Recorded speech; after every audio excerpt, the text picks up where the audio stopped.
এবার আমরা ন্যাপথলিনের গাঠনিক সংকেত এবং সংকেত জানব।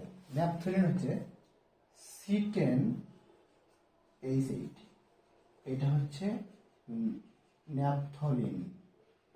তাহলে ন্যাপথলিনের গাঠনিক সংকেত হবে, বেঞ্জিনের আকৃতি হবে দুইটা।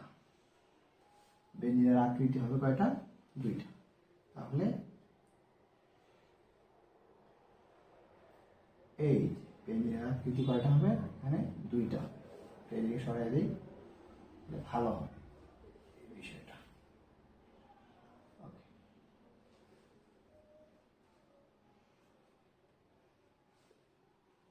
এই কার্বন আমাদের কয়টা আছে এখানে? 10টা। 1 2 3 4 5 6 7 8 9 10। হাইড্রোজেন কয়টা আছে? 8টা। তাহলে আমরা বাইরে গুলো দিতে হবে 1 2 3 4 5 6 7 8। আমাদের একান্তর পরপর বন্ধন দিতে হবে। তাহলে এইখানে যদি দেই তাহলে এইখানে দেওয়া যাবে না, তাহলে এইখানে দিয়ে ফেলবো। এইখানে না দিয়ে আমরা এইখানে দেবো, এইখানে না দিয়ে আমরা এই জায়গায় দিব, এই জায়গায় না দিয়ে আমরা এই জায়গায় দিব। এটা হচ্ছে ন্যাপথলিনের গাঠনিক সংকেত।